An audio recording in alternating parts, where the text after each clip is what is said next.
Subscribe करें Avadhnama news. Subscribe button पर click करें, फिर राइट साइड में बने बेल पर भी क्लिक करें ताकि आपको हमारे वीडियोस की नोटिफिकेशन मिलती रहे।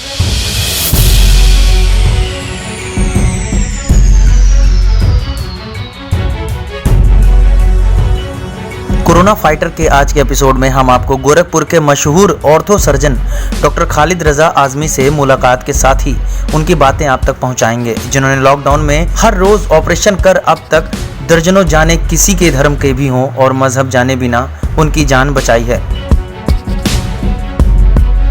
कोरोना संक्रमण के खिलाफ जंग के इस दौर में डॉक्टर आजमी अपनी दीनी खिदमात के अलावा अपने फ़र्ज को बखूबी अंजाम दे रहे हैं। रियाज हॉस्पिटल के ज़रिए डॉक्टर आजमी जहां इंसानी ज़िंदगियों को बचाने का काम कर रहे हैं, तो वहीं अपने दीनी फ़र्ज़ की अदायगी भी बखूबी अंजाम दे रहे हैं। इनके हॉस्पिटल में बेसहारा और गरीबों के लिए विशेष इंतज़ाम है। आइए सुनते हैं डॉक्टर खालिद रजा आजमी ने कोरोना संक्रमण के खिलाफ लड़ाई को देखते क्या बातें कहीं। ये जो लॉकडाउन हुआ है कोरोना को लेकर के, ये सरकार ने जो लॉकडाउन किया है बिल्कुल सही है।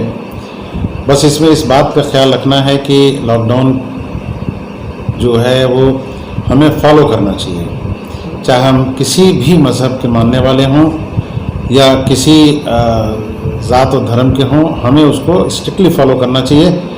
और अगर हम खुदा न खास्ता कोई बहुत ज़रूरी काम से किसी डॉक्टर के यहाँ या कहीं जाना भी पड़ता है अगर, तो बगैर मास्क लगाए ना जाएं। और बाहर से आने के बाद सबसे पहले वो अपने हाथ को सैनिटाइज़ करें और अपना हाथ धोने के बाद सैनिटाइज़ करने के बाद ही फिर तब वो दाखिल हों। तो उसका पूरा ख्याल रखना है, क्योंकि ये बीमारी आज की तारीख में पूरी दुनिया को समेटे हुए कोई मुल्क नहीं बचा हुआ है कि इस बीमारी से वो परेशान ना हो। और हमारा मुल्क तो ख़ास तौर से बहुत ही एडवांस मुल्क नहीं है, लेकिन अगर हम ये लॉकडाउन को स्ट्रिक्टली फॉलो करेंगे तो अल्लाह की ज़ात से उम्मीद है इंशाअल्लाह कि हम लोगों को इसमें कामयाबी मिलेगी। और इसमें सोशल डिस्टेंसिंग का भी हमको ख्याल रखना चाहिए।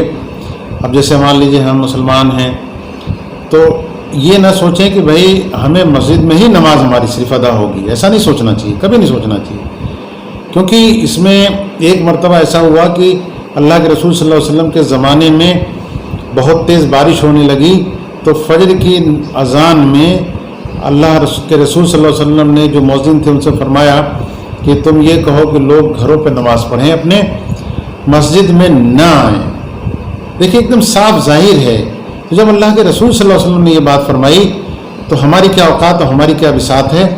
हम कभी भी ज़िद न करें मस्जिद में जाने के लिए और अपने घरों पे नमाज़ पढ़ें। यहाँ तक कि उलमा ने ये भी कह दिया है कि अगर आप घर पे नमाज अदा करेंगे तो इंशाअल्लाह अल्लाह ताला मस्जिद की नमाज का अजर अदा फरमाएगा, यानी सवाब हमको उतना ही मिलेगा।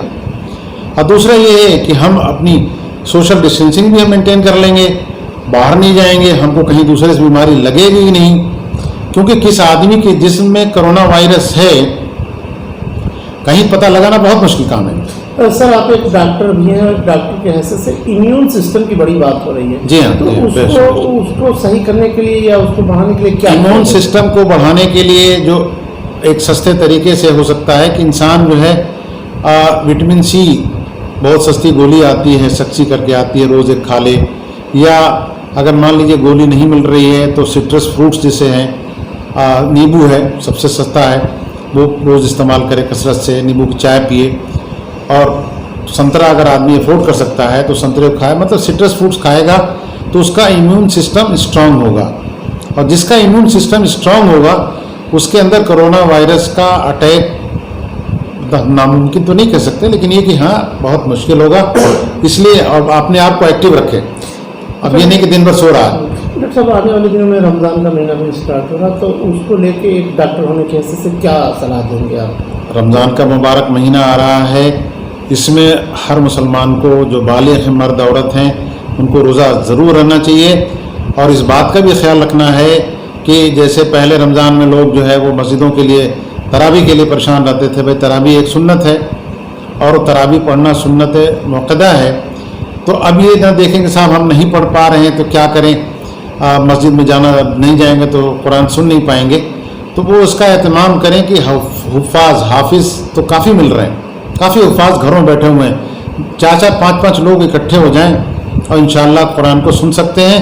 ان کی یہ سنت بھی ادا ہو جائے گی اور ہم کورونا کے سے بچنے کے لیے جو سوشل ڈسٹینسنگ ہے اور جو لاک ڈاؤن ہے اس کو بھی ہم فالو کر لیں گے، تاکہ یہ ہے کہ ہم اس سے بچے رہیں گے انشاءاللہ۔